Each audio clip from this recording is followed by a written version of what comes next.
It's Divas That Care Radio. Stories, strategies, and ideas to inspire positive change. Welcome to Divas That Care, a network of women committed to making our world a better place for everyone. This is a global movement for women, by women, engaged in a collaborative effort to create a better world for future generations. To find out more about the movement, visit divasthatcare.com after the show. Right now, though, stay tuned for another jolt of inspiration. One just has to pick up a magazine or turn on a television to see that as women, we are bombarded daily with media images of female physical perfection, setting up the most unrealistic of expectations as to how we should look. No wonder female body confidence is falling while incidents of eating disorders are on the rise. What's most alarming is the way this affects young girls. A reduced sense of self-worth can create anxiety, stress, even depression, causing relationship issues while potentially impairing academic and job performance. In direct contrast, my podcast, Confidence in Bloom, is designed to reinforce the truth and reassure every woman who has ever felt inadequate, unworthy, or tossed aside because of how she looks that no matter her age, shape, or background, you matter. You are enough now. I, Tina Spolatini, a woman of substance, insist women deserve to be happy, confident, successful, and totally in love with themselves in their own bodies just the way they are. Through an ongoing series of intriguing conversations with women from all walks of life who are all extraordinary in their own right, we will embark upon a journey of ultimate self-acceptance and empowerment. Together we'll share the stories, laugh, learn, maybe even shed a few tears when it becomes clear just how far many women have come to realize how wonderful life is when you stand in your own power, feeling fantastic in your own skin. Elle Ballard is my guest today. Elle is a catalyst for transformation, igniting change in the lives of women across the world. She is a dynamic, holistic abundance mentor, founder of the Women of the World Network, accomplished author, and a captivating speaker who takes her clients on transformative journeys of personal growth and empowerment. So welcome, Elle. Thank you. Thank you so much for having me today. Yeah, so I noticed, I'm going to start with this. I noticed that you posted some pictures on Instagram that you were in Argentina and you were dancing the Argentinian tango. I want to know about that because the tango is my absolute favorite dance, and I love that kind of music. I grew up to that kind of music, and so, when I hear other people are, dancing that kind of music, I get all excited. So I want to know what it was like to go there and, kind of a little bit about the dance. I know you teach dance. So, yes, absolutely. Yes, I just got back from Argentina. It was amazing. This trip has been in my mind for a few years, even before pandemic. And, I've been just wanting to go there and try it. And I've been doing ballroom dancing for a couple of years. I started back in college, and I just returned to it recently, a couple of years ago. And I do all different types of ballroom dancing, right? I don't necessarily teach the dance itself. I do bring the dance component and the connection that it brings between mind, body, and soul to the program. Yeah, so we do a little bit of a dancing, but it's not about the technique of it. It's really just getting out of your head and into your body. And that's what I'm about. I'm bringing it into my retreats and I'm bringing it into my program. But going back to Argentina, it was absolutely amazing. It was beautiful. The food, the people. And yeah, an Argentinian tango, it's a little bit different, as you probably know, from a regular tango. There's a lot of leg movement with women dancing, but it was beautiful. And we did milonga at night, which is authentic Argentinian type of kind of gathering and dance practicing. It was amazing. I really had a good time. I'm excited to be back, but it was great. It was a great trip. Oh, it sounds wonderful. It sounds wonderful. So my mom and dad both, my mom is German and my dad is Italian, but they both love to dance. And so Latin music has been, in our house since my dad was young. He loves accordion music, and he was a great dancer. I'm sure he still is, but he's a little bit older now, and his body doesn't move quite the way it used to.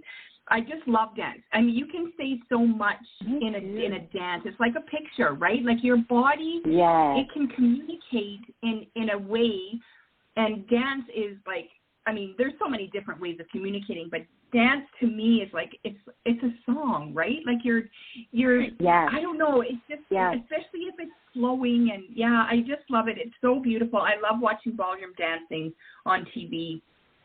My mom and I both, did you see that? It has changed a lot over the last 20 years, I will say. It used to be a lot more, I want to say flowing, whereas now I find it not so flowing. It's not as smooth as it used to be, but it's still beautiful no matter what. So you said that you bring the dancing component into your programs when you coach women. So you said getting out of your head. I love that term, because that's kind of what it does, right? When you allow your body to do, what it needs to do, it has to release a lot of stuff. Maybe tell us, how you do that. I know we haven't really said much about what you do and what your programs are, but I want to start with the dancing part. I want you to sort of touch on the dancing and how it allows us to get out of our head. Yes, absolutely. And just like you said, it's really communication.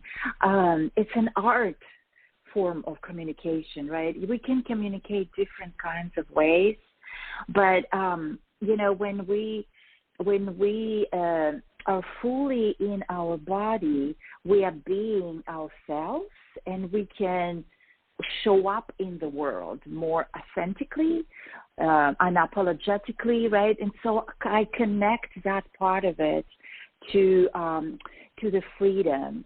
And when I say freedom, I really mean, freedom in the mindset, right? The inner freedom. I also do outer freedom, but I think the inner freedom is so very important, because without the inner freedom, we cannot create the outer freedom. And that comes through when we fully embrace ourselves. And that's what happens during the dance, right? When we dance, we forget kind of the outside world. We step out for a little bit. We just enjoy the music. We enjoy the body movement. There is a lot of healing in it as well, because as your body moving, as your muscles moving, the energy moving throughout the body, there's a lot of healing aspect to it as well, because we forget the stress. We'll let the stress out. We'll let the worries out, right? We'll let the fears of the moment out. We'll let the doubts, whatever it is that we have doubts about, or any of those yucky kind of emotions or thoughts, we forget that in the dance, right? Because we fully enjoy the music, we embrace that. And as our body is moving with the music, we get not only the physical exercise, but also the mental exercise. We get creativity going, we get insights, we get, creative ideas, and all of those things work together. That's why I love to bring dance into the program. And the way I do it is it has 3 parts in it. So I touched on freedom. I have my personal story that relates to freedom. That's why I'm so passionate about this aspect of inner freedom. But the freedom, in the freedom section, I bring the one type of dancing. It's a paso doble. I bring into that because it's more of kind of like an action type of dance. And then I have the freedom, fulfillment, and fabulousness, kind of 3 parts of the program. The fulfillment is the happy, the moment of happy, but also the moment of what is it that I truly want at the end of the day, without the outside voices. What is it that I want? And so I bring the waltz into that, because during waltz it's a slower dance, and so the movement is slower, and it's you get to think, you get to experience. And then the fabulousness, I bring the more of a kind of sensual dancing, because it's more about self-care, it's more about self-love. So I bring the rumba, Rumba, and I bring the bachata in that. So I incorporate different dance movements in the program together with a theory of it. But, when we do the practice, when we bring it into life and we fully embrace it with the body, that's where the magic happens. I love that. And I love the Roomba. The first thing that came to my mind was Elvis Presley's "There's No Room to Rumba" in a sports car. But then I also thought of the little robot vacuum, because I think the first one was called Roomba. Right. Let's talk self-love. Let's talk self-love. Now, self-love is huge, and the world is talking about it right now. I want to know how you, so everyone knows self-love and self-care. They kind of go hand in hand, but they're not necessarily the same thing. I would like to know how you coach with your clients and you explain to them the difference. Yeah. It's such a deep, kind of profound, right? It's a simple word, but there is so much in it. So I think, the self-love, when we talk about self-love, and the reason we start questioning ourselves or doubting ourselves or not maybe giving full credit to ourselves, all of those things, we have to ask why. We have to go back to why that's happening, right? And so and that connects back to the imposter syndrome, that connects back to why we are not, achieving things, or even when we achieve things, we're not celebrating them fully. And I know that because I used to do that as well. So when I caught myself that, I have to be in the moment of celebrating that because I have achieved it. And so tips like doing daily, little daily things that really, giving yourself that time for yourself to pause in the business of our days today, right? In the hectic schedules, in the rhythm of our lives today, it's important to pause and really give ourselves that moment of how am I doing? How far I have already come? That's a huge one. It's easy to kind of brush that off. It's easy to go into comparison mode. It's easy to jump into the next thing that I'm doing. When I achieve that next thing, then I'm going to give myself this, and so on and so forth. But I think it's so important in the daily to give that, to pause and acknowledge what I already am doing, how far I have already come. And I believe that's where that starts. That's giving back to yourself. That's filling my own cup, first before helping others. And self-love, there's so many things in it. You mentioned self-care. Absolutely. It has to be built up in the daily, right? Like the body, loving your body, loving the way we look. I love the questions like, thinking about ourselves, how we show up, and what is our, most favorite things. Like I love the exercise of putting down 3 things every morning that I love about myself, right? That I celebrate. It could be accomplishments. It could be anything that, I know that I have in me that I want to celebrate. And I think it's very important. And and so that, I think that it's intertwined with also as we are building, and I learned that when I started building my own business, because it's, I really discovered for me how that connects me to really my worthiness, my self-worth. And that's where, I started, self-love, connecting that to self-love and all those things. So that's kind of, the simple way that we could do it in the daily,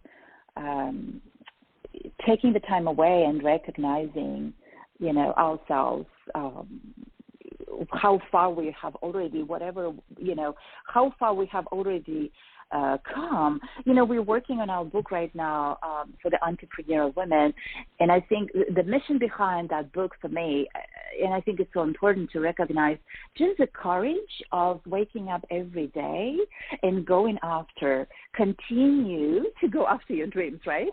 Continue pushing forward. That takes courage. That takes stamina with everything else happening and coming at us every single day. So there's so much in it that, I love talking about. It's a simple word, but I think there's so much in it that we can uncover.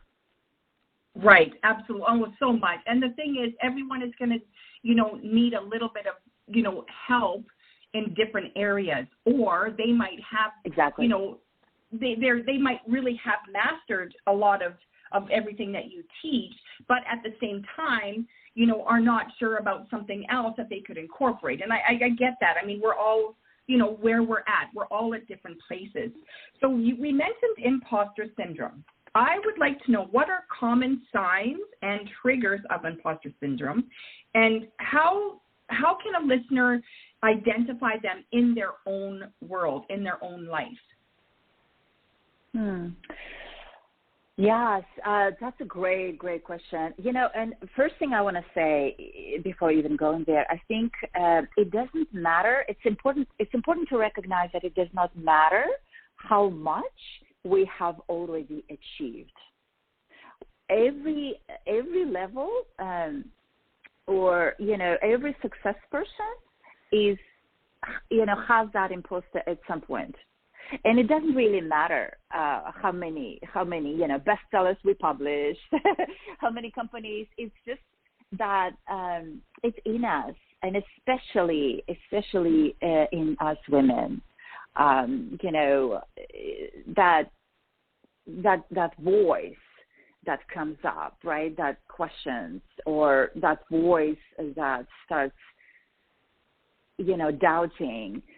The moment we have an idea, or the moment we have this thought that we want to pursue, we might have that voice come up.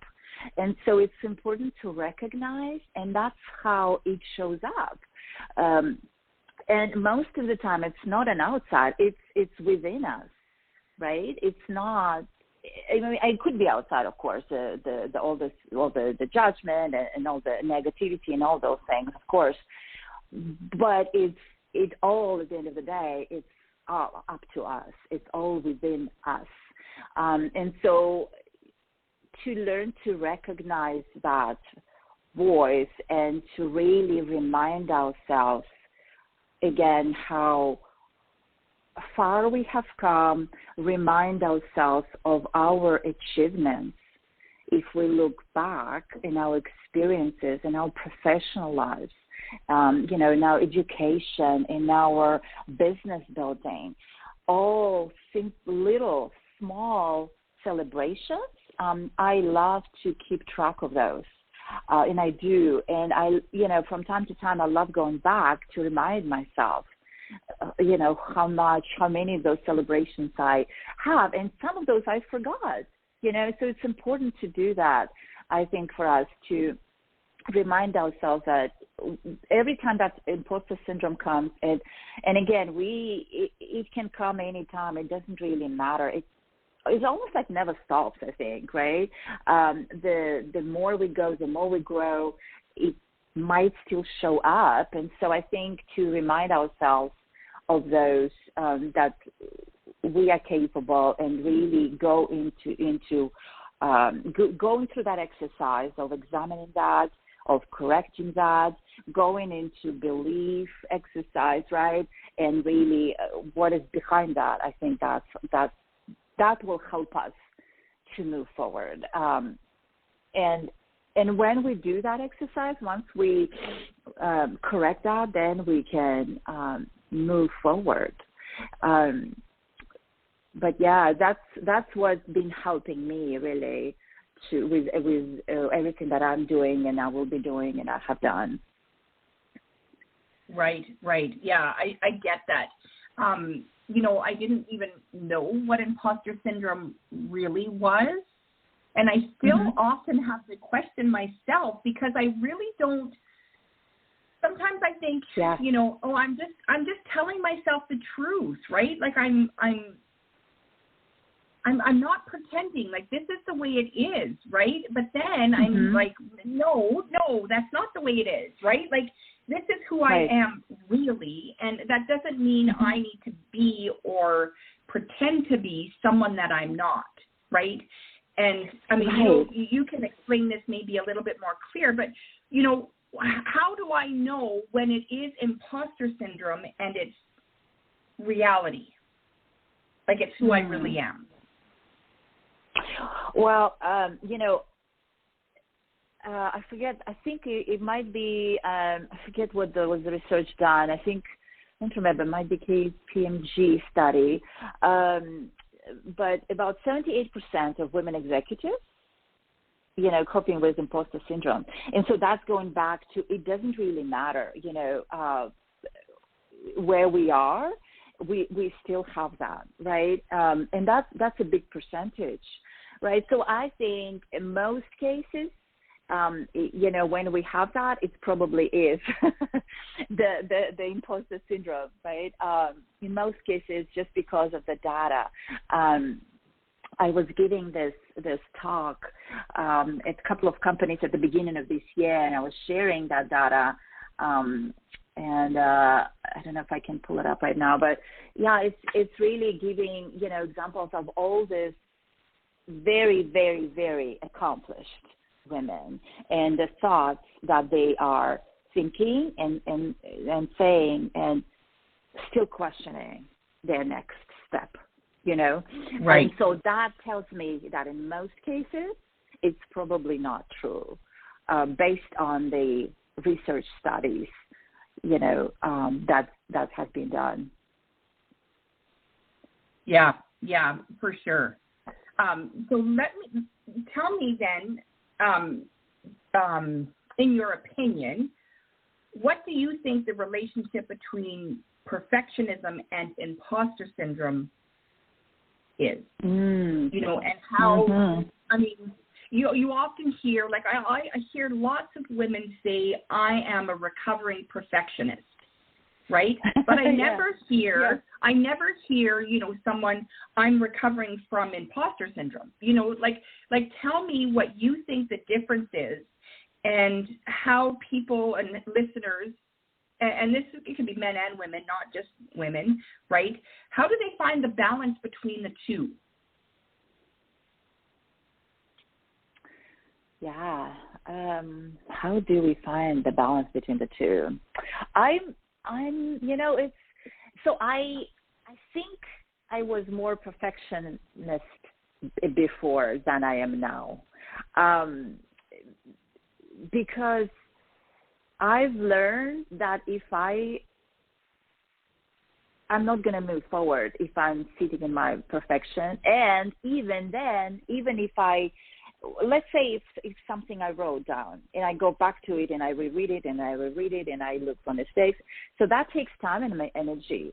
So I realized that if I'm sitting in that space, my business or whatever the program I'm working on is not going to move forward.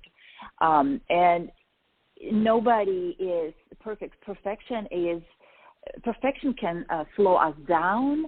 I mean, of course, there are basic needs where we need to, check it for, if we're writing a book, we need to check it for grammar and so on and so forth. There are some basic foundational things that we want to do.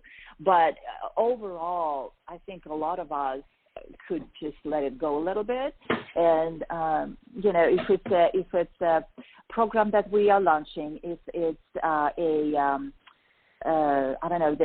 talk that we are preparing, I think the more authentic we are, the better. And that's what I learned. And that's why I'm so passionate about going back to who we are and showing up fully in this world, who we are through the mind body, just giving ourselves permission to do that. Because then, when we do that, it might not be perfect all the way, but because we are happy doing that, because we are showing up as our true selves, other people receive that in much more fully, much more depth. Other people connect to us.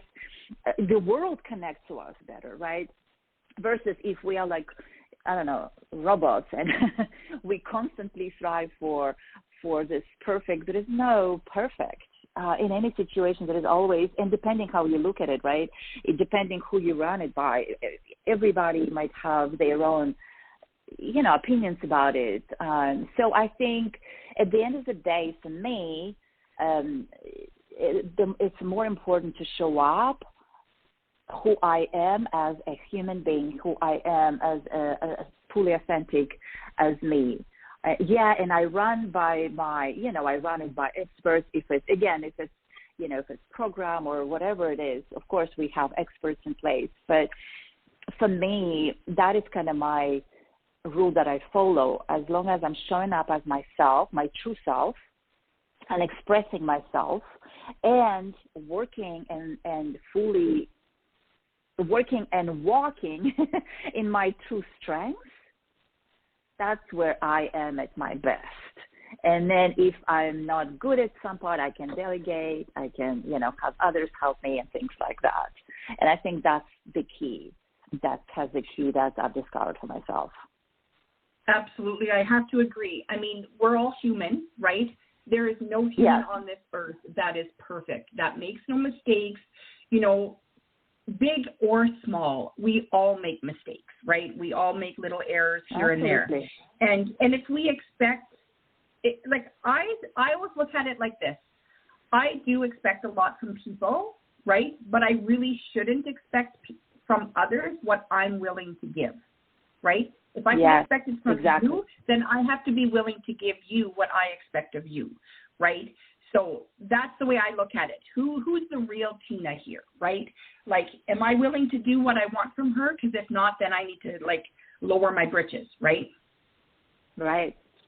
Yeah. Yeah. And I think that's where, the imposter syndrome sort of sets in, right? Like, is that really who I am, right? Do I really, really want to be, better than you or smarter than you or, yes, not that I want to be smarter than you or better than you, because I don't believe there's, any one person that is better than others. We are all worthy and deserving of the same love, right?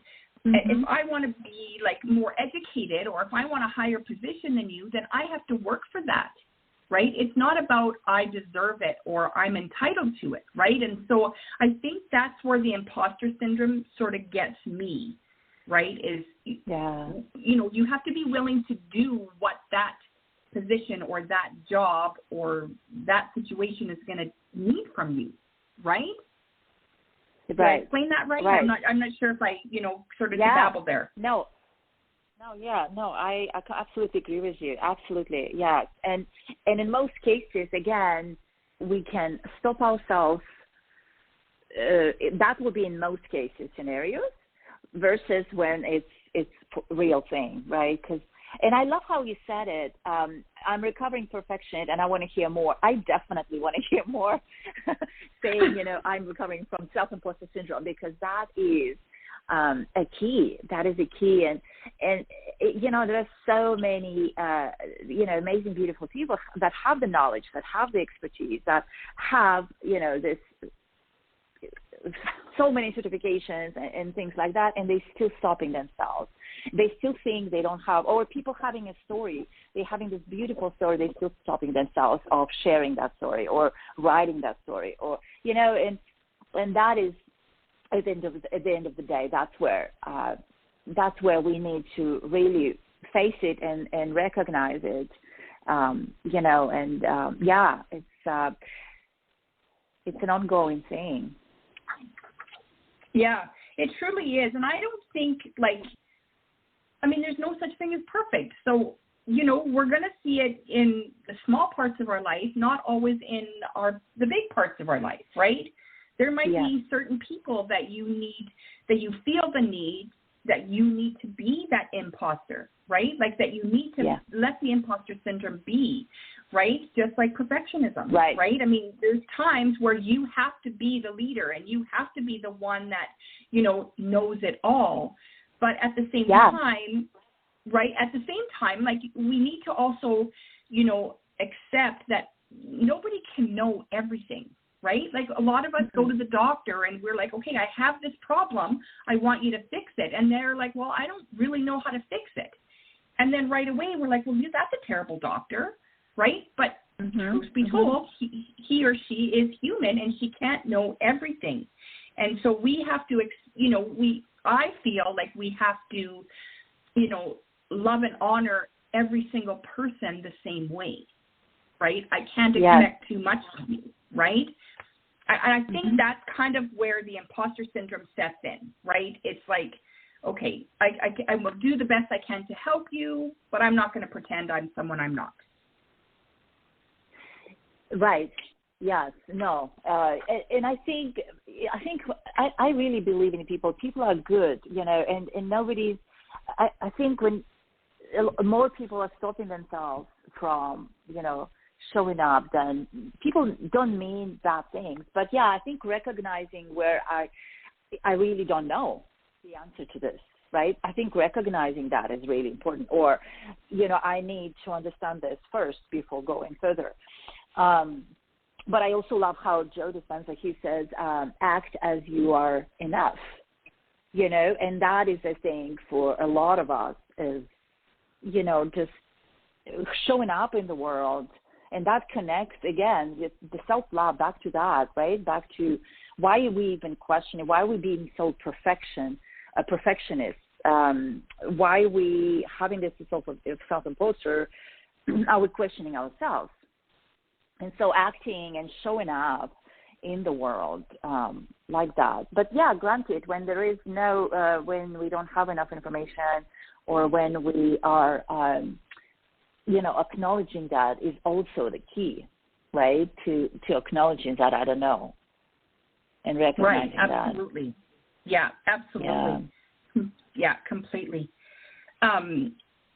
Now, I would like to know, do you have any resources, books, or practices that you could recommend that are effective in helping individuals overcome imposter syndrome? The practice I do is really this exercise of going back and reminding myself of a similar situation that happened. Let's imagine that they are dealing with something that they are not sure about, and maybe they're feeling that self-imposter is coming. Maybe it's an interview for a job position, right? Maybe it's a really huge business deal that they have never done, whatever that is. So pausing in the moment and going back to the previous situation in the past that was maybe similar or something where they had to that factor and they dealt with it in a successful way. So reminding themselves that they could do it, and then questioning: can I really do it? Or is it my self-imposter syndrome? Or, what else? So those things, I think those exercises can help, reminding ourselves that we have done that in the past already. And we have done that successfully in the past already. And that we can do that again this time. And then bringing those proof points so that we raise our belief and so that we recognize that is just self-imposter syndrome. And then let that aside. So that exercise helps for sure, because of the reference points from the past that we need to rely on to bring ourselves back to, give ourselves that sort of, yes, you can do it, right? Right. I wanted to ask, and I just thought of this as you were speaking. So imposter syndrome and the whole concept of fake it till you make it, do you consider them to be the same? Because I sometimes don't. Yeah, that's great. That's a great point too. I think instead of faking till you make it, you find proof that you actually have it. Because the fact that you're faking it kind of, like when I hear the word fake, I also hear that it's not real, right? But instead of faking it, I think we should bring proof and not fake it, but show up as is, because there is proof that we can do it. There is proof that we are capable, fully capable of doing it. And when we rely on that, we are not faking it anymore. We're actually living it. And I think that's much stronger and better foundation for us to really cope with that, instead of, faking it really. Am I faking it? Am I lying to myself, right? Because that's kind of what I get too. So I think instead of that, having the proof and just going fully in it instead of faking it. Right. So when I say that I don't always agree, like I always think, like if I have to say a speech, get in front of, other people, I don't want to look like I'm not confident. I don't want to look like I don't know what I'm talking about. But the reality is, you put me in front of a camera where I'm the center of attention, I am nervous as hell, right? And so the Tina that you're going to see at that moment may not, and most likely will not be the Tina that you're going to see when you go for coffee with her, Yeah. And so that's where I consider like the fake it till you make it. If you can put on the face, that I can do this, because it's not a matter of not knowing what I'm talking about. It's just that whole spotlight thing, right? Mm-hmm. That's where I see, sometimes you have to fake it till you make it, because you know who you are. You know that you can do it, right? That's like with you and your dancing. You know you can do the dance, right? But there's got to be times where you're in front of a group of women, in one of your programs, that they don't want to do the dance. And you can feel it. You can feel it in their energy. And so that's got to take from you, right? Am I right? Like, yes. Yeah, like I'm just thinking, like there's a time where, you're just not confident in yourself, or you don't know that you can do it, and you have to pretend, or yes, you have to act, you kind of have to force yourself. Yeah, exactly, right? And that's not necessarily being inauthentic, but it's not really. You're kind of missing the, what I'm trying to say. Yes. I confused myself there, but you know what I mean, right? Like sometimes I know what you're you mean. capable. I know what you mean. Yeah. No, exactly. Act as if, and that's where I think, fake it till you make it makes sense. Yes, absolutely. Those situations. Yes. But then some other times where we know we have done it before, we have the proof, or we have done similar things before, relying on that proof and, I can do it. I have all this, I have done this before. That sometimes brings me more proof, because that connects to real me and who I am already versus who I'm not, and I'm trying to act or fake. And that's where I think the other part for me comes in, where I don't have to fake it because I already have it in me. That's the part that helps me. Mm-hmm, mm-hmm. Right. Yeah, and really incorporating that. So you mentioned dancing, like definitely, or for speaking, like when I'm speaking in public, I get nervous, because I want to deliver that message. I want for people to get that message. I want to get that message across, of course. But so I've noticed when I embrace me and who I am and who I want to show up, meditate on it and be in that space, I really show up. And some of it is relying on who I am. Some of it, so it's a mix. I see where it can be a mix of both things, right? Yeah. But I mean, and then of course, like you're dealing with your clients, you're dealing, with like the real imposter syndrome where, someone doesn't know who they are because they're always pretending or acting like someone else. I know that, imposter syndrome, like you said, we all have it in us. We just don't, it doesn't have to be a big part of us. We can make it a small part of us where it can be like in hiding most of the time, right?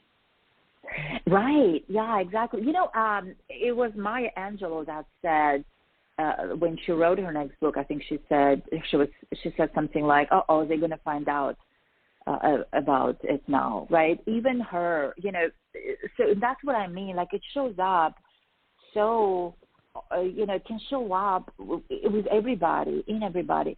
And the other thing I want to mention also is because I'm dealing and I'm working with people from different cultures, right?